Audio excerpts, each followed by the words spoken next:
الحمد لله وحده والصلاة والسلام على من لا نبي بعده ولا نبوة بعده ولا رسالة بعده أما بعد. میرے نہایت قابل احترام بزرگوں، عزیز دوستوں، نوجوان ساتھیوں، گزشتہ کچھ جمعوں سے ہمارے درمیان اللہ جل جلالہ وعم نوالہ کی صفت ہادی کے متعلق بات چل رہی ہے. اس کے تسلسل میں اور اس کی تفصیل میں یہ بات عرض کی گئی تھی کہ چونکہ سورہ فاتحہ کی 5ویں آیت میں اللہ تعالیٰ نے خود اپنے بندوں اور بندیوں کو اپنے سے اپنی بارگاہ میں ہدایت کی دعا مانگنے کی تعلیم دی ہے، اس کا طریقہ سکھایا اور بتایا اور سمجھایا ہے، اور یہ فرمایا ہے کہ میری بارگاہ میں دعا مانگو کہ اہدنا الصراط المستقیم، کہ ہمیں سیدھے راستے پہ چلا دے. تو سیدھے راستے کی ہدایت کرنے والی ذات چونکہ صرف اللہ کی ہے، اس کے علاوہ کوئی ہدایت دینے والا نہیں، تو اسی لیے اسی کی بارگاہ میں ہدایت کی دعا مانگنا ہے. ہدایت دینے والی ذات اللہ کی ہے، اس لیے کہ وہ ہادی ہے، اور اس کی ہدایت کا انتظام بے جان اور بے شعور چیزوں کے لیے بھی ہے، جاندار اور شعور رکھنے والی چیزوں اور مخلوقات کے لیے بھی ہے.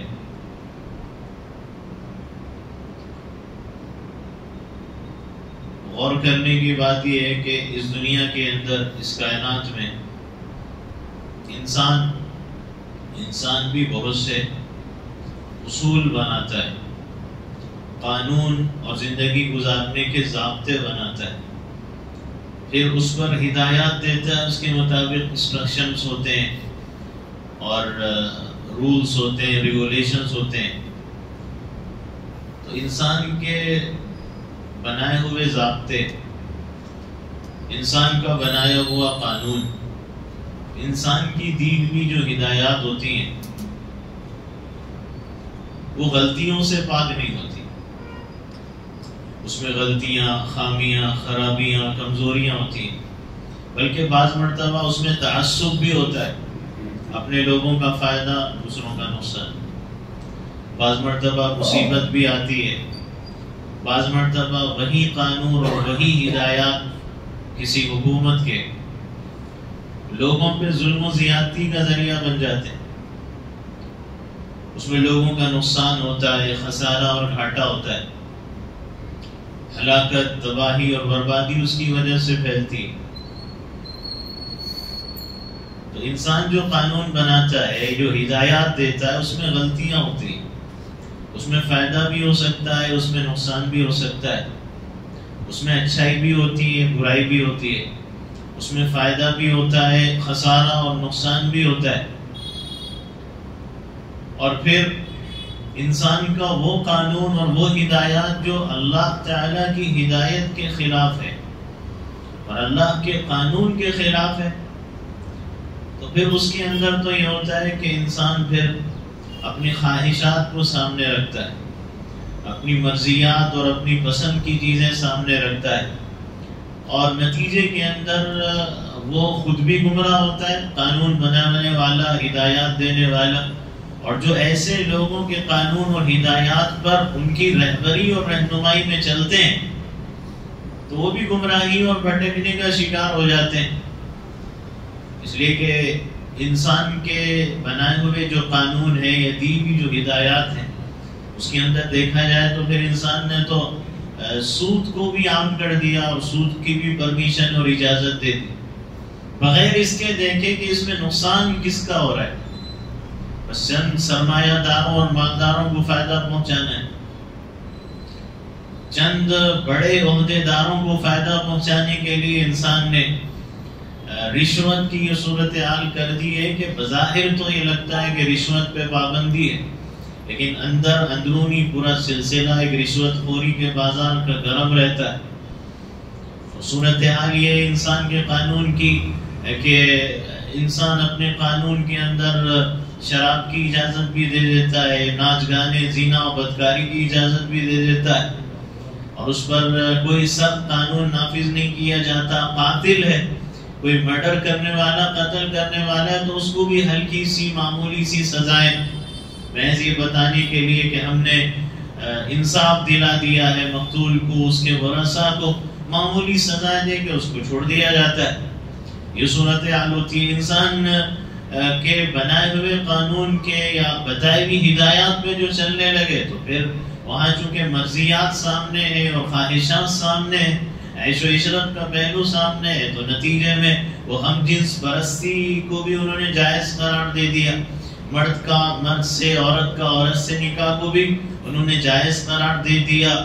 بے حیائی ایک فیشن بن گیا، اور فلم انڈسٹری بھی ان کے پاس ایک صنعت بن گئی، وہ بھی ایک کاروبار کا ذریعہ بن گئی۔ تو یہ صورتحال ہوتی ہے جب انسان کے بنائے ہوئے قانون یا اس کی ہدایات پہ عمل کیا جاتا ہے تو تباہی، بربادی، ہلاکت، بے شرمی، بے حیائی، خسارہ، نقصان، ظلم، زیادتی اور مصیبتیں عروج پہ ماحول اور معاشرے کے اندر نظر آتی ہے۔ تو اس لیے واحد ذات جس کا قانون اور جس کی ہدایات تمام طرح کی غلطیوں اور خامیوں اور کمزوریوں سے پاک ہے، وہ اللہ کی ذات ہے، کہ جس کی ہدایت میں، جس کے بتائے ہوئے قانون میں کسی طرح کی کوئی خامی اور خرابی اور کمزوری نہیں ہے۔ اور انسان جو ہدایات دیتا ہے دنیا میں یا جو قانون بناتا ہے تو وہ محض انسانوں تک محدود ہوتے ہیں، اور وہ بھی وہ انسان جو صرف اس کے علاقے میں ہے یا اس کے کنٹرول میں ہے، بس ان تک اس کی ہدایات چل سکتی ہیں۔ اس کے علاوہ نہ تو جنات اس کی ہدایات کو قبول کرنے والے، انسان کے بنائے ہوئے اور بتائے ہوئے ہدایات اور دیے ہوئے انسٹرکشنز کو، اور نہ ہی دوسری مخلوقات، اس لیے کہ زمین و آسمان، چاند و سورج، ستارے و سیارے، جمادات پتھروں کی شکل میں، نباتات درختوں اور پودوں کی شکل میں، حیوانات جانوروں کی شکل میں، چرندے پرندے درندے، فرشتے ہیں، روح ہے، ہوا ہے، سانس ہے، ابر ہے، بادل ہے، بارش ہے، روشنی ہے، آگ ہے۔ ان میں سے کوئی بھی مخلوق وہ نہیں ہے کہ جو انسانی حاکم کی ہدایت پہ عمل کرے، جو کسی بادشاہ کی ہدایت پہ عمل کرے، جو کسی پرائم منسٹر اور پریزیڈنٹ اور کسی کنگ کی ہدایت پہ عمل کرے۔ تو انسان کی جو ہدایات ہوتی ہیں وہ محض چند انسانوں تک اور اس کے علاقے کے انسانوں تک محدود ہوتی ہے۔ تو اس لیے حقیقی جو ہادی ذات ہے، ہدایت دینے والی ذات صرف اللہ کی ہے، اس لیے کہ اس کی ہدایت ہر ایک کے لیے اور اس کی ہدایات ہر ایک پہ لاگو ہوتی ہے، اور اس کی ہدایات پہ عمل کرنا ہر ایک کی ذمہ داری ہے۔ جو نہ چاہے اس کو بھی عمل کرنا ہے، جو چاہے اسے بھی عمل کرنا ہے۔ تو اللہ کی ذات ایسے ہادی ہے، اور وہ اس لیے کامل و مکمل ہادی ہے کہ وہی خالق ہے۔ جو خالق ہوگا مخلوقات کا وہی جانتا ہے کہ کس مخلوق کی ضرورت کیا ہے، اور کس مخلوق کی زندگی کا مقصد کیا ہے، اور کس مخلوق کی خدمت اور ڈیوٹی کیا ہے، وہی جانتا ہے۔ تو پھر وہی صحیح معنی میں ہدایت دے سکتا ہے، اس کے علاوہ جو خالق نہیں وہ کیسے ہدایت دے سکتا ہے۔ اور اللہ تعالیٰ نے ہدایت کا جو انتظام کیا بے جان بے شعور سمجھی جانے والی چیزوں کے لیے بھی کیا اور جانداروں کے لیے بھی کیا۔ اب جو بے جان اور بے شعور سمجھی جانے والی چیزیں ہیں تو وہ تو اللہ کی ہدایت پہ عمل کر رہے ہیں، اپنی ذمہ داری پوری کر رہے ہیں، اپنی خدمات انجام دے رہے ہیں، اپنی ڈیوٹی پوری کر رہے ہیں۔ ایک لمحہ اور ایک گھڑی اور ایک سیکنڈ بھی کائنات میں ایسا نہیں کہ جس میں وہ مخلوقات اللہ کی نافرمانی کرتی ہوں اور اللہ کے احکامات اور اس کی ہدایات کی خلاف ورزی کرتی ہوں۔ اگر ایسا ہوتا تو کائنات کا نظام درہم برہم ہو جاتا، سلیقے طریقے ڈھنگ اور سسٹم ڈسپلن اور نظم و ضبط سے نہیں چل سکتا۔ یہ تو ہر مخلوق اس ہادی کی ہدایت پہ چل رہی، اس لیے کائنات کا نظام توازن، بیلنس، اعتدال کے ساتھ چلتا ہوا ہم کو نظر آ رہا ہے. لیکن بات یہ ہے کہ ہر مخلوق اللہ کی دی ہوئی ہدایت پہ چلتی بھی ہے، اطاعت و فرمانبرداری کرتی بھی ہے، اپنی ذمہ داری کو انجام دیتی بھی ہے، اپنی خدمات پوری کر بھی رہی ہے. جس کام میں ہادی نے اس کو لگا دیا وہی کام کو وہ پوری طرح انجام دے کر اپنی جنس، یعنی وہ پرندہ ہو اس کی جنس پرندہ ہے، وہ چرند ہے تو اس کی جنس چرند ہے، وہ درندہ ہے تو اس کی جنس درندوں میں سے ہونا ہے. وہ اپنی جنس میں رہتے ہوئے پوری اللہ کی اطاعت کر کے اس کی ہدایت پہ چل کے اپنے جنس کا مکمل ایک فرد بن جاتا ہے. ایسا نہیں ہوتا کہ آدھی ادھوری ہدایات پہ عمل کرے اور باقی پہ عمل نہ کرے. یہ صورتحال نہیں ہوتی. تو ہر مخلوق اپنی ذمہ داری پوری کر رہی، ہر مخلوق اللہ کی ہدایت پہ چل رہی، ہر مخلوق اللہ کی اطاعت فرمانبرداری میں زندگی گزار رہی ہے. جو بے جان بے شعور سمجھی جانے والی وہ مخلوقات بھی. تو غور کرنے کی بات یہ ہے کہ انسان اور جنات جو کہ جاندار ہیں، شعور رکھنے والے، سب سے زیادہ عقل و فہم اور سمجھ رکھنے والے، تو ایک ہدایت اللہ کی طرف سے ان کے لیے بھی ہے. اور پھر ان کو جو اللہ نے ہدایت دی ہے، ان کو ہدایت دیتے ہوئے، ہدایت کرتے ہوئے آزادی بھی دے دی، اختیار بھی دے دیا. دوسری مخلوقات کو کوئی آزادی نہیں، ان کو کوئی اختیار نہیں کہ ماننا ہے مانو، نہ ماننا ہے مت مانو، کام کرنا ہے کرو، نہیں کرنا ہے مت کرو، خدمت میں لگنا ہے لگو ورنہ نہیں لگو، ذمہ داری پوری کرنا ہے پوری کرو ورنہ مت کرو. ان کے لیے ایسا کوئی اختیار نہیں. اور ایسا اختیار نہ زمین کو نہ آسمان کو ہے، نہ پانی کو ہے نہ ہوا کو ہے، نہ چاند کو ہے نہ سورج کو ہے، نہ ستاروں کو ہے نہ سیاروں کو ہے، نہ ابر بادل، نہ درخت، نہ پودے، نہ پہاڑ، کسی کو بھی اختیار نہیں. ہر مخلوق کو اللہ کی اطاعت فرمانبرداری کرنا ہے. لیکن انسان اور جنات کو اللہ نے اختیار دے دیا، آزادی دے دی. وہ مخلوق تو مجبور ہے، پابند ہے، لیکن اللہ نے ہم کو جنات کو مجبور نہیں کیا، آزادی دی، اختیار دیا. کیا؟ یہ ہدایت کا راستہ ہے، یہ گمراہی کا راستہ، یہ جنت کا راستہ، یہ جہنم کا راستہ، یہ کامیابی کا راستہ، یہ ناکامی کا راستہ، یہ عزت کا راستہ، یہ ذلت کا راستہ، یہ فائدے کا راستہ، یہ نقصان کا راستہ، یہ ہماری ناراضگی کا راستہ، یہ ہماری رضامندی کا راستہ. دو راستے ہیں تمہارے سامنے. اس کو اللہ نے سورۃ البلد میں فرمایا کہ أَلَمْ نَجْعَلْ لَهُ عَيْنَيْن وَلِسَانًا وَشَفَتَيْن. کیا ہم نے تمہیں آنکھیں نہیں دی؟ دو ایک نہیں دو آنکھیں کیا ہم نے نہیں دی؟ وَلِسَانًا زبان ہم نے نہیں دی، وَشَفَتَيْن ہونٹ ہم نے نہیں دیے. اور یہ سب دینے کے بعد دیا ہم نے، عطا ہم نے کیا. انعام ہمارا، احسان ہمارا، نعمتیں ہماری، فضل ہمارا، کرم ہمارا، توفیق ہماری، قوت ہماری، طاقت ہماری طرف سے دی ہوئی، صحت تندرستی ہم نے عطا کی ہوئی. اس کے بعد بھی وَهَدَيْنَاهُ النَّجْدَيْنِ، اس کے بعد بھی ہم نے دونوں راستے تمہارے سامنے رکھ دی. آزادی اختیار ہے. یہ کرو گے تو یہ انجام ہے، اس پہ چلو گے تو یہ نتیجہ ہے. بتا دیا ہے دنیا کے اندر، لیکن آزادی اختیار دیا. اب آزادی اختیار ملنے کے بعد، عقل و فہم ہر مخلوق سے زیادہ ملنے کے بعد بھی اگر یہ اللہ کی نافرمانی کرے گا اور اللہ کی طرف سے دی جانے والی کتاب، ہدایت کی کتاب قرآن کریم، اور اللہ کی طرف سے ہدایت کا پیغام لانے والے نبیوں، پیغمبر اور رسولوں کی بات نہیں مانے گا، تو اب یہ جانوروں سے بھی بدتر ہو جائے گا. یہ ان پرندوں سے گیا گزرا ہو جائے گا، یہ ان درندوں سے بھی گیا گزرا ہو جائے گا. کیونکہ درندے اس کی نافرمانی نہیں کرتے، پرندے اس کے حکم کی خلاف ورزی نہیں کرتے، چرندے اس کی ہدایت پہ چلتے، ایک سیکنڈ ایک گھڑی نافرمانی نہیں.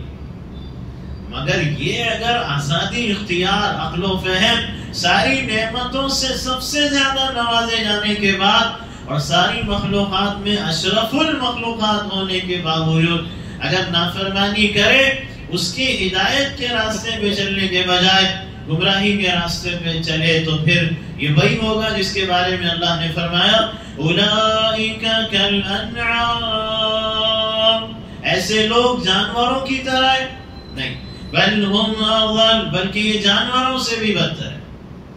تو سوچنا یہ چاہیے اور اس بات پہ کرنا چاہیے، جائزہ یہ لینا چاہیے کہ وہ نافرمانی نہیں کرتے، حالانکہ ان میں وہ شعور نہیں، وہ عقل نہیں، وہ سمجھ نہیں، مگر میں سب کچھ رکھتے ہوئے نافرمانی کروں۔ یہ صورتحال میری زندگی کے اندر ہے۔ تو اس لیے اللہ کی طرف سے جو ہدایت کا پیغام ملا، ہدایت کی جو تعلیمات ملی، ہدایت کی کتاب میری قرآن کریم کو فرمایا کہ ہدی للناس، یہ صرف مسلمان نہیں، ساری انسانیت کے لیے ہدایت کا ذریعہ ہے۔ اس کا مطلب یہ کہ ہدایت تب ملے گی جب قرآن پہ عمل کرو، ہدایت ملے گی ہدایت والی کتاب سے، اور ہدایت والی کتاب سے ہدایت کب ملے گی؟ محض پڑھ لینے سے مل جائے گی، محض تلاوت کر لینے سے مل جائے گی، محض گھر بنونی کے وقت چند پارے ہاتھوں میں تھما کے مدرسے سے بچوں کو بلانے سے، ایک ایک کمرے میں بٹھا کے پڑھوانے سے مل جائے گی، محض ہوٹل کھول کے صبح صبح حافظ صاحب کو بلا کے جلدی جلدی سورہ یاسین پڑھوانے سے مل جائے گی، تاپوں میں سجانے سے، آنکھوں سے لگانے سے، دھو دھو کے پلانے سے مل جائے گی، محض میت کے سرہانے بیٹھ کر یاسین پڑھنے سے مل جائے گی، محض جادو ہوا تو بقرہ پڑھ لینے سے مل جائے گی، اور نظر لگ گئی تو سورہ فلق اور سورہ ناس پڑھنے سے مل جائے گی، کاروبار نہیں چل رہا تو کوئی تغرا دکان میں لٹکانے سے مل جائے گی ہدایت۔ ہدایت کیا اس طرح ملتی ہے کہ بیمار ہوا تو قرآن یاد آ گیا، جادو ہوا تو اللہ کا کلام یاد آ گیا، نظر لگ گئی تو کتاب اللہ یاد آ گئی، برکت چاہیے کاروبار میں تو اللہ کا کلام یاد آ گیا، پریشانیوں، مصیبتوں، تکلیفوں میں قرآن یاد آتا ہے، مگر عمل کرنے کے لیے یاد نہیں آتا۔ تو یہ ہدایت والی کتاب ہے، اور اکثر یہ بات عرض کی جا چکی ہے کہ ہماری سب سے بڑی غلطی یہ ہے، اور المیہ یہ کہ ہم نے اس کتاب کو صرف ریڈنگ بک سمجھا ہے، ہم نے اس کو گائیڈ بک نہیں سمجھا۔ یہ ریڈنگ بک بے شک ہے، پڑھنا بھی ہے، لیکن گائیڈ بک ہے، یعنی دنیا میں جینے کا طریقہ اور سلیقہ بھی یہی کتاب سکھاتی ہے، اور آخرت کی کامیابی کا راستہ بھی یہی کتاب بتاتی ہے۔ مگر جو سمجھے گا تو اس کو گائیڈنس ملے گا، جو سمجھنے کے لیے تیاری نہیں ہے، جس نے محض اجر و ثواب کے لیے کتاب کو کافی سمجھ لیا ہے، اس کو کہاں سے ہدایت ملے گی؟ تو یہ ہدایت کا پیغام ہے، ہدایت کا قانون ہے، اور ہدایت کی کتاب ہے قرآن کریم۔ تو اس کتاب پہ چلیں گے تو اللہ تعالیٰ، اس لیے کہ غور کرنے کی بات یہ کہ جو ہم اہدنا الصراط المستقیم کے ذریعے دعا مانگ رہے ہیں، اے اللہ ہمیں سیدھے راستے پہ چلا، تو یہ جو ہماری دعا ہے، اس دعا کا جواب پورا قرآن ہے۔ اہدنا الصراط المستقیم کے بعد سے لے کر من الجنت والناس تک یہ پورا قرآن میری اس دعا کا جواب ہے۔ میرے بندوں تمہیں ہدایت چاہیے، میری بندیوں تم مجھ سے ہدایت کی دعا مانگ رہے تھے، جمعہ کی نماز میں، فجر کی نماز میں، ظہر میں، عصر میں، مغرب میں، عشاء میں، سنت میں، واجب میں، نفل میں، واقعی تمہیں ہدایت چاہیے، واقعی چلنا چاہتے ہو ہدایت کے راستے پہ، بچنا چاہتے ہو گمراہی سے، بچنا چاہتے ہو جہنم کے بھڑکتے آگ کے شعلوں سے، واقعیتاً یہ چاہتے ہو کہ اللہ تم کو ہدایت دے، صرف زبان سے تو نہیں کہہ رہے نا، ایک رسم، ایک رواج، ایک روایت تو پوری نہیں کر رہے نا، واقعیتاً ہدایت چاہیے تو آؤ اس قرآن کو کھولو، اس کو پڑھو، اس کو سمجھو، علماء کے ذریعے سمجھو، علماء کرام کے جو دروس قرآن ہوتے ہیں اس میں شریک ہونا چاہیے، اور اہل حق علماء کے جو قرآن کریم کے ترجمے تفسیر ہے ان کو پڑھنا چاہیے، ورنہ اس کے بغیر ہدایت کا راستہ کیسے پتا چلے گا؟ ہدایت کیا ہے، گمراہی کیا ہے، کیسے پتا چلے گا؟ یہ دعا محض زبان کے چند جملوں تک محدود ہو جائے گی۔ اگر حقیقت میں طلب ہے اور تڑپ ہے تو پھر اللہ نے ہدایت کے لیے انتظام کیا ہے قرآن کریم کے نازل کرنے کا. اس کو سمجھو اور پھر اس پہ عمل کرو. تو یہ دعا ہمیں سکھائی گئی اور اب روزانہ مانگتے ہیں. ہر ایک مانگ رہا ہے، بچہ، بچی، بڑے، بوڑھے، ادھیڑ عمر، نوجوان، جوان، سب مانگتے ہیں. کس کو یاد نہیں ہے یہ دعا؟ لیکن کس میں طلب ہے، کس میں فکر ہے، کس میں تڑپ ہے، کس میں دلچسپی ہے، کس میں ذوق اور شوق ہے ہدایت پہ چلنے کا. کیونکہ اللہ تعالیٰ طلب کی بنیاد پہ ہدایت دیتا ہے. جناب ابو طالب ہیں، رسول اکرم صلی اللہ علیہ وسلم کے چچا ہے.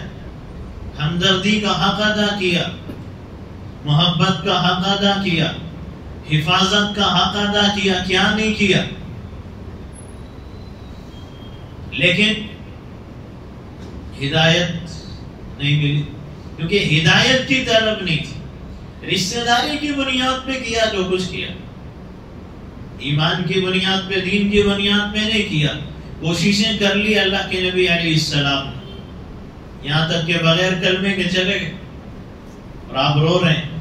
اللہ کے نبی علیہ السلام غمگین ہیں، بہتے آنسو ہیں کہ چچا محروم ہو گئے ہدایت کی نعمت اور ایمان کی دولت سے. تو اللہ تعالیٰ نے سورۃ القصص کی آیت نمبر 56 نازل کر دی، جس میں یہ فرمایا کہ انک لا تہدی من احببت، کہ اے نبی صلی اللہ علیہ وسلم آپ جس کو چاہے ہدایت نہیں دے سکتے. کیوں؟ ہادی میں ہوں، آپ نہیں.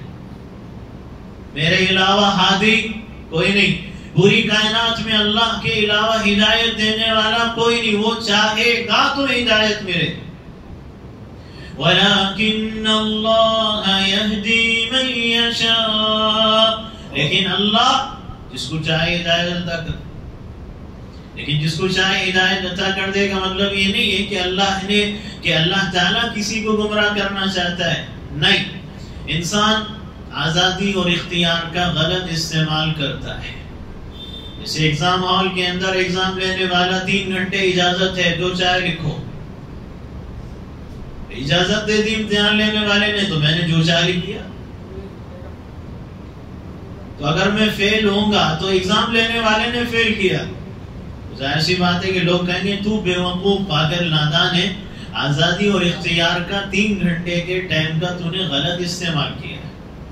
تو فیل بھی اگر تو ہوا تو ایگزامینر نے آپ تجھے فیل نہیں کیا، تو وہ آزادی اختیار کا غلط استعمال کرنے کی وجہ سے کہ تو اس پیپر کے اندر جو سوالات ہیں جوابات ان کے بھی لکھ سکتا تھا، لیکن تو نے غلط جوابات لکھے، اپنی آزادی اختیار کا غلط استعمال کیا. تو فیل ہونا تیری غلطی ہے، ایگزام لینے والے کی نہیں. تو اللہ اسی کے مطابق ہدایت دیتا ہے. جو گمراہی پسند کرے تو پھر اس کے لیے گمراہی کے راستے آسان ہوتے ہیں. تو طلب کی بنیاد پہ اللہ تعالیٰ ہدایت دیتا ہے. اور اللہ نے بتا دیا کہ نبیوں کے ہاتھ میں بھی میں نے ہدایت نہیں رکھی، پیغمبروں رسولوں کے ہاتھ میں بھی میں نے ہدایت نہیں رکھی. ہدایت صرف اللہ کے ہاتھ میں.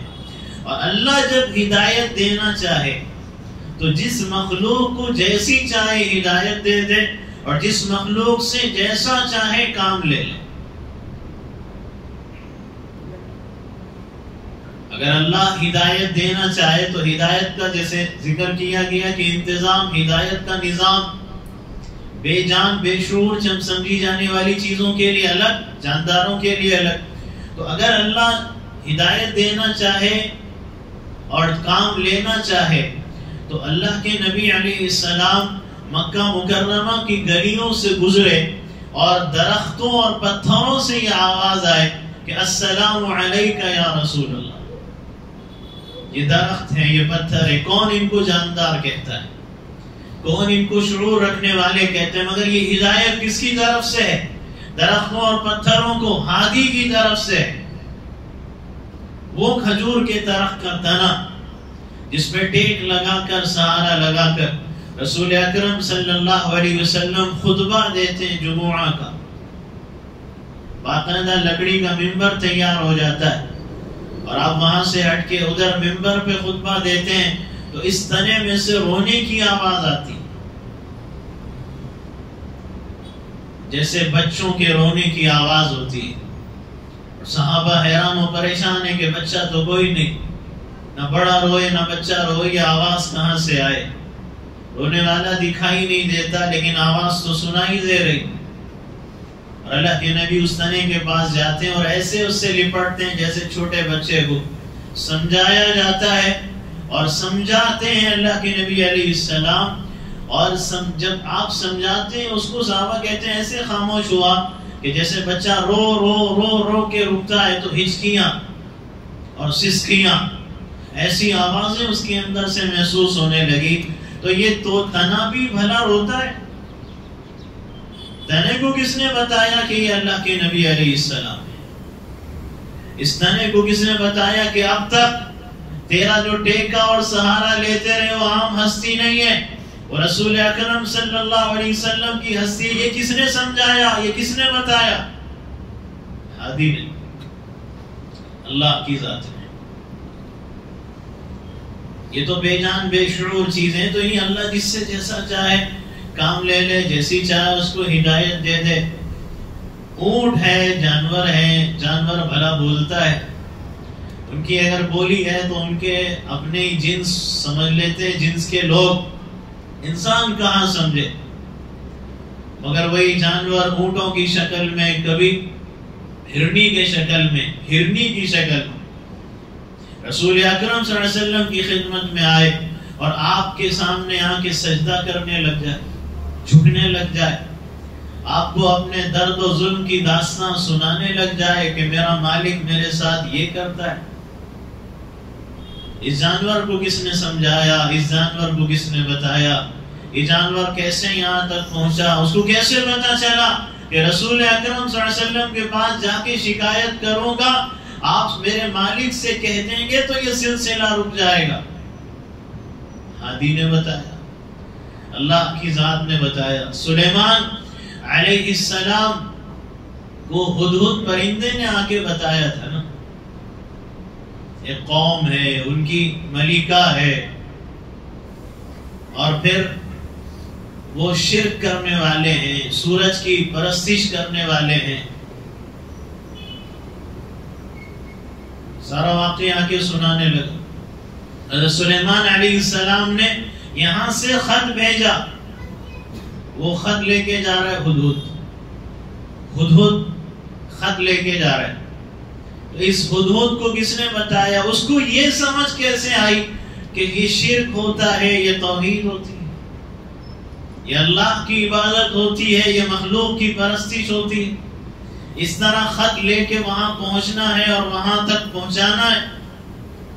ظاہر سی بات ہے کہ یہ انتظام ہادی کی طرف سے ہے. اس چونٹی کو کس نے بتایا تھا؟ جب سیدنا سلیمان علیہ السلام گزر رہے تھے اپنے درباریوں کے ساتھ کہ سلیمان آ رہے ہیں علیہ السلام، تم فوراً اور جلدی اپنے بلوں میں داخل ہو جاؤ، کہیں بے خبری میں ہمیں رون نہ دیا جائے، اپنی حفاظت کا انتظام کر لو. بس اشارتاً عرض کر رہا ہوں، قرآن میں تو واقعات ہے تفصیلی. ظاہر سی بات ہے کہ چونٹی کو یہ سمجھ اور اس کے لیے اپنی حفاظت کی ہدایت کا انتظام بھی ہادی کی طرف سے ہے، اللہ جل جلالہ وعظم نوالہ کی طرف سے ہے. کس نے بتایا ہے اس عصا کو؟ جو عصا سیدنا موسیٰ علیہ السلام کے ہاتھ میں ہے کہ اے عصا، کبھی تو نے سانپ اژدہا بن جانا ہے، اور پھر جب ہم حکم دیں تو پھر لاٹھی اور عصا کی شکل میں تبدیل ہو جانا ہے. یہ کس نے بتایا تھا اس عصا کو کہ وادی سینا میں جہاں پانی کا کوئی انتظام نہیں اور بنی اسرائیل پریشان ہیں، جنگل و بیاباں، صحرا و ریگستان، موت نگاہوں کے سامنے، پیاس سے تڑپتی ہوئی حالت، خشک و سوکھے ہوئے حلق، لیکن حکم ہوتا ہے کہ چٹان پہ ماری ہے اپنا عصا، اپنی لاٹھی عصا وادی سینا کی چٹان پہ ماری ہے، اور جیسی مارا ہے تو پانی کے چشمے جاری ہو. تو یہ عصا جو مارا گیا، اس عصا کو کس نے حکم دیا ہے؟ اس عصا کو کس نے ہدایت کی ہے؟ کس نے کہا تھا اس عصا سے کہ جب دریا نیل سامنے ہو، پیچھے فرعون اور اس کی فوج ہو، تو ہم حکم دیں گے اور حضرت موسیٰ علیہ السلام اپنا عصا اور لاٹھی ماریں گے دریا نیل پہ، تو اے عصا تو نے ہمارے حکم کی تابعداری کرنی ہے، ہماری ہدایت پہ چلنا ہے، جیسے ہی پڑنا ہے دریا نیل پہ تو 12 راستے بنا دینے، اس لیے کہ قبیلے کی جو شاخیں ہیں وہ بھی 12 کی تعداد میں۔ یہ ہدایت عصا کو کس نے کی ہے؟ ظاہر سی بات ہے کہ ہادی نے کی۔ تو جو سب کو ہدایت دے رہا ہے، جس نے ہدایت کا انتظام جس کا ایسا ہے کہ جس نے ہوا کو ہدایت کی، ہوا کو ہدایت کی، تو اس ہوا نے قوم عاد کو اٹھایا تھا، اپنے گھروں اور بستیوں سے نکالا تھا، اور نکال کے یہ وہ تھے کہ جو درخت ایک ہاتھ سے پکڑ کے جڑ سے اکھاڑ کے کہتے تھے من اشد منا قوہ، بھلا ہم سے بھی بڑا کوئی طاقتور پاورفل ہے اس دنیا میں؟ تو ہوا آتی ہے، تیز اور طوفانی چلتی ہے، ان کو اپنے گھروں اور بستیوں سے نکالتی ہے، اور نکال کے ہوا میں لے جاتی ہے، اور پھر لے جا کے زمین پہ پٹکتی ہے، پھر اٹھاتی ہے، پھر اٹھا کے فضا اور خلا میں ان کے سر آپس میں ٹکرا کے کھوپڑیاں الگ کر دیتی۔ یہ ہوا کو کس نے حکم دیا؟ یہ ہوا کس کی ہدایت پہ چل رہی ہے؟ ہادی کی ہدایت۔ اسی نے تو قوم سمود کو، اس ہوا نے قوم سمود کو تو غاروں کے اندر بنے ہوئے غار تراش کے اندر مکانات، ایسے انجینئر تھے وہ، اندر مکانات بنائے انہوں نے، اس کے اندر سے نکالا، اور اوپر سے چیخ کی آواز، خطرناک چیخ، ہیبتناک، خوفناک، ہولناک۔ اور پھر زمین کو اس وقت کس نے حکم دیا تھا کہ اے زمین اپنے اندر سے زلزلہ جاری کر، ہلنا شروع کر دے۔ ایک آواز، ایک زلزلہ، ہوا، کلیجے پھٹ گئے، تباہ و برباد ہو گئے۔ یہ ہوا کس کی ہدایت پہ چل رہی ہے؟ یہ زمین کس کی ہدایت پہ چل رہی ہے؟ حضرت نوح علیہ السلام کی قوم کو پانی کے عذاب میں ختم کیا گیا، پانی کا طوفان۔ وہ کون تھا جس نے پانی کو حکم دیا کہ اے پانی آسمانوں سے برس، زمینوں سے ابل، پہاڑوں سے نکل، ندیوں نالوں، چشموں تالابوں، دریاؤں نہروں سے ابل، اور ایسا ابل کہ قوم نوح کو پانی میں ڈبو کے ختم کر دے۔ یہ پانی کس کے حکم پہ چل رہا ہے؟ یہ پانی کس کی ہدایت پہ چل رہا ہے؟ ہادی کی ہدایت پہ۔ آخری بات، مثالیں تو بہت سی ہیں، بس سمجھانے کے لیے کہ بے جان بے شعور ہم جن کو سمجھتے ہیں وہ بھی اللہ کی ہدایت پہ چل رہے ہیں، وہ بھی اللہ کے حکم پہ عمل کر رہے ہیں۔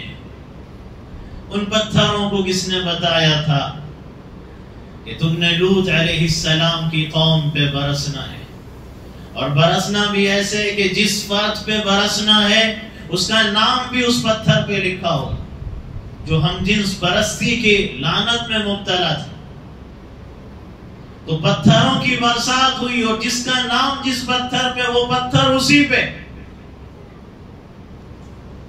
نیست و نابود کر دیا، پیس کے رکھ دیا ان پتھروں نے۔ یہ پتھر کس کے حکم پہ چلتا ہے؟ یہ پتھر کس کی ہدایت پہ چلتا ہے؟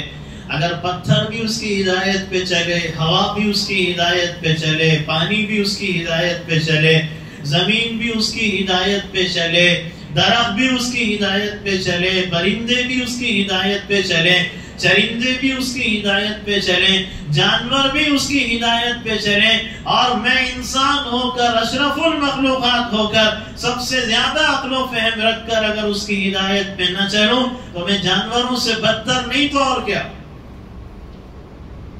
بات سمجھنے کی ہے۔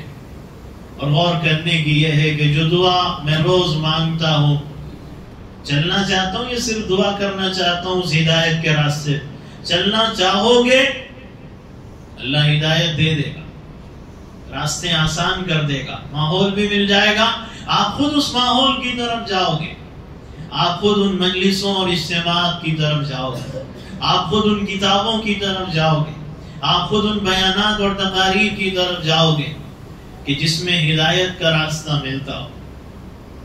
صرف دعا اگر مقصد ہے، چلنا نہیں ہے، مسجد سے باہر نکل کے مسجد میں مانگنا ہے اللہ ہدایت دے، لیکن مسجد سے باہر نہیں چلنا ہدایت، یہ طے کر لیا ہے کہ باہر گمراہی پہ چلیں گے، مسجد میں ہدایت مانگ لیں گے تو پھر کبھی ہدایت نصیب نہیں ہوگی۔ گمراہی کے راستے آسان ہوتے چلے جائیں گے، گمراہی کی مجلسوں کی طرف قدم اٹھتے چلے جائیں گے، گمراہی کے پروگراموں اور اڈوں کی طرف یہ بڑھتا چلا جائے گا، یہاں تک کہ اسی گمراہی میں مر جائے گا۔ تو اس لیے جب دعا مانگتے ہیں اہدنا الصراط المستقیم تو یہ سوچ کے مانگا جائے، سمجھ کے مانگا جائے، رسمی طور پہ نہیں، رواجی اور روایتی خاندانی دیکھا دیکھی نہیں کہ مانگنا ہے مانگ لو، باپ دادا مانگتے تھے میں بھی مانگ رہا ہوں، بچپن سے مانگ رہے تھے اب بھی مانگ لو، بچپن تک تبدیلی کا کوئی ارادہ نہیں، ہدایت کے راستے میں چلنے کا کوئی ارادہ نہیں، تو پھر بات وہی ہے کہ من یہدہ اللہ فلا مضل لہ، یہ معمولی جملہ نہیں جو آپ ہر خطبے میں سنتے ہیں، عید میں بھی، نکاح میں بھی، جمعہ میں بھی، کہ من یہدہ اللہ فلا مضل لہ، جس کو اللہ ہدایت دے کائنات مل جائے اس کو نہیں بھٹکا سکتے، ومن یضلل فلا ہادی لہ، اللہ جس کو گمراہ کر دے، اور میں نے مطلب بتایا کیا مطلب ہے گمراہ کرنے، تو اب کائنات مل کے اس کو ہدایت نہیں دے سکتی ہے۔ تو یہ ایمان کے متعلق بات تھی۔ اس کے بعد اسلام کے متعلق مختصر وقت میں لباس کے آداب کا تذکرہ چل رہا تھا، تفصیلی بات آ چکی ہے، کچھ باتیں لباس کے متعلق باقی ہیں اور آخری نشر اس کی رہے گی، اور انشاءاللہ پھر آگے کی مجلس میں والدین کے ساتھ، ماں باپ کے ساتھ زندگی گزارنے کے آداب اور حقوق کا سلسلہ انشاءاللہ شروع ہوگا۔ لباس کے آداب میں دو چار باتیں عرض کر کے اپنی بات کو ختم کروں کہ لباس کے اندر اللہ کے نبی علیہ السلام کو جو پسندیدہ رنگ تھا وہ سفید تھا، یعنی آپ نے فرمایا کہ سفید لباس پہنا کرو، اسی میں مردوں کو کفن دیا کرو، اگرچہ کہ دوسرا لباس، دوسرا کلر، رنگ بھی جائز ہے، بلکہ اللہ کے نبی نے بھی پہنا ہے، دوسرا رنگ اللہ کے نبی نے پہنا ہے، وہ جائز ہے اپنی جگہ، آپ سے خود پہننا ثابت ہے، لیکن زیادہ پسندیدہ آپ کو سفید لباس رہا۔ کیوں؟ وجہ اس کی یہ بھی ہے کہ اس میں میل کچیل، دھبا، داغ، گندگی جلدی معلوم ہو جائے گی، جلدی صفائی ستھرائی ہو۔ اب کلر کے کپڑوں میں پتہ نہیں چلتا عام طور پہ، اگرچہ کہ وہ بھی جائز ہیں، ہاں کلر کے کپڑوں میں جو روایتیں آئی ہیں اس کو سامنے رکھتے ہوئے علماء نے فرمایا کہ ایسے ڈارک کلرز اور گہرے رنگ جو خاص طور سے عورتیں پہنتی، لیڈیز جو کپڑے، جن رنگوں کے کپڑے خاص طور سے استعمال ہوتے ہیں، بالکل ڈارک گہرے رنگ، جیسے حدیث میں سرخ رنگ، ریڈ کلر، ریڈ کلر کا مطلب یہ ہے کہ جو ایسا ڈارک اور گہرا ریڈ ہے کہ جو عورتیں استعمال کرتی، اور ریڈ بھی ایسا جو کمپلیٹ مکمل ریڈ ہو اور ڈارک ریڈ ہو، تو ایسے ڈارک اور گہرے مکمل ریڈ کلر کے پہننے سے بچنا چاہیے جو عورتوں کی ایک مشابہت ہے، یا عورتیں اس طرح کا لباس پہنتی ہیں۔ اللہ کے نبی علیہ السلام سے ایسی چادر پہننا ثابت ہے جس میں سرخ دھاریاں تھیں، لال لال دھاریاں تھیں، تو اس لیے علماء نے لکھا ہے کہ اگر کچھ اس میں ریڈ کلر ہے، ہلکا سا ریڈ کلر ہے، کچھ ریڈ کلر ہے، تو وہ جائز ہے اپنی، مگر مکمل کمپلیٹ نہ ہو اور بالکل ڈارک گہرا عورتوں جیسا ریڈ نہ ہو۔ اور جیسے ڈارک کلرز میں ایک روایت میں ہے کہ ڈارک یلو، ایک دم گہرا ڈارک پیلا رنگ، اس سے بھی بچنا چاہیے، اس میں عورتوں کی مشابہت بھی ہے، عورتیں بھی اس طرح کا ڈارک اور گہرا یلو کلر کے کپڑے پہنتی ہیں، اور اس کے اندر ایک جگہ ذکر زعفرانی رنگ کا ہے کہ جو زعفرانی رنگ کے کپڑے ہیں، زعفرانی رنگ کا، اس کو استعمال نہیں کرنا چاہیے۔ تو علماء نے روایتوں کو سامنے رکھ کے یہ لکھا ہے کہ ایسے ماحول اور معاشرے کے اعتبار سے یہ دیکھا جائے گا کہ وہ ڈارک اور گہرے رنگ جو خاص طور سے عورتوں کی پہچان بن گئی، ان سے بچنا چاہیے. یہ بات خلاصے کے طور پہ لکھی ہے، اور یہ خیال رہے لباس کے اندر کہ بچپن ہی سے عادت ڈال لیں بچوں کو کمپلیٹ لباس پہنانے کی. یہ جو 8-10 سال کے 12 سال کے بھی بچے ہو جاتے ہیں، وہ چڈی پہنا کے پھرا رہے ہو، چڈی بنیان پہ پھر رہے ہو، تو اب یہ چڈی جھانگیاں میں جو پھراتے ہیں یہ سمجھ کے یہ بالغ تھوڑی ہیں، ان کے حکم تھوڑی ہیں، ان پہ پردے کا کیا ہوگا، چھوٹے بچے ہیں، بعد میں بڑے ہوں گے تو برقع بھی ہو جائے گا، پردہ بھی ہو جائے گا. یہ غلط سوچ ہے، اس لیے کہ یہ مزاج بن جاتے ہیں، عادت اور طبیعت بن جاتی ہے، اس کو وہی لباس اچھا لگتا ہے. اور اس کے بعد آپ کو بھائی پورا پہنو، کمپلیٹ پہنو، اس کو لگتا ہے میری آزادی چھین لی، یہ کیا سختیاں اور پابندی ہے. اس لیے بچپن سے جو چڈی بنیان بنا کے بھیجتے ہیں، گلیوں میں کوچوں میں پھراتے رہتے یا اپنے ساتھ لے کے پھرتے ہیں، بچپن ہی سے مکمل لباس پہنانے کی عادت ڈالیں. آپ دیکھ لیں وہ بچے جن کو آپ آدھا ادھورا لباس پہنائیں گے وہ اسی کو پسند کرتے ہیں آگے چلیں، اور جن کو آپ مکمل پہنائیں گے آگے اگر آپ ان کو آدھا لباس چڈی پہنا دو تو وہ الگ شرمندگی محسوس کرتا ہے. اس کو بچے کو بھی یہ محسوس ہوتا ہے کہ ماں نے کیا لباس پہنا دیا. یہ بچپن سے ایک مزاج، ایک طبیعت بن جاتی ہے، بچپن کی عادتیں جڑ پکڑ لیتی ہیں. اور ماں باپ کو بھی یہ خیال رہنا چاہیے، گھروں کے اندر بھی ماں باپ کو چاہیے کہ گھروں کے اندر بھی بچوں کے سامنے نیم برہنہ لباس میں نہ پھرے. ماں باپ گھروں میں کیا کرتے ہیں، بچوں کے سامنے آدھا ادھورا لباس پہن کے پھرتے ہیں. تو بچے دیکھتے ہیں ماں بھی پہن رہی، باپ بھی پہن رہا ہے، تو میں پہن لوں تو کیا غلطی ہے. اور اگر آگے جا کے آپ سوچو گے کہ انشاءاللہ وہ آگے 10-12 سال کی عمر میں سمجھائیں گے تو وہ کہے گی، اور وہ یہ کہے گا کہ اچھا آپ تو پہنتے رہو، آپ جب پہنے تو 30 سال 40 سال کی عمر میں پہنے تھے. آپ ظاہر سی بات ہے کہ ان کو جواب دینے کا موقع ملے گا. تو یہ ہماری ہی غلطیاں ہوتی ہیں، بعد میں رونے کا فائدہ، افسوس کا فائدہ نہیں ہوتا. آخری بات ذکر کر کے بات ختم کروں. خلاصہ اور قصہ مختصر یہ کہ لباس جو پہنے، مرد پہنے یا عورت پہنے، لباس ایسا ہونا چاہیے کہ وہ واقعی لباس، نام لباس کا اور دیکھا جائے تو برہنہ پن اور بے لباسی نظر آ رہی. اللہ کے نبی نے فرمایا تھا کہ ایسی عورتیں ہوں گی قیامت کے قریب کہ جو لباس پہنے گی مگر لباس پہننے کے باوجود بے لباس، برہنہ ہوں گی، مائل کرنے والی ہوں گی لباس کے ذریعے اور مائل ہونے والی ہوں گی. اور فرمایا کہ ان کے سروں پہ، ان کے سر اونٹ کے کوہان کی طرح پھولے ہوئے ہوں گے، مائل کرنے کے لیے، مائل ہونے، مائل کرنے کے لیے. فیشن اس لیے کہ مائل کرنے اور مائل ہونے کے لیے. تو اللہ کے نبی نے فرمایا کہ ایسی عورتیں جنت کی خوشبو نہیں سونگھ سکیں گی اور جنت میں داخل نہیں ہو سکیں گی. حق جل شانہ ان باتوں کو سمجھنے اور اس پر عمل کرنے کی توفیق عطا فرمائے. آخر میں ایک اعلان یہ ہے کہ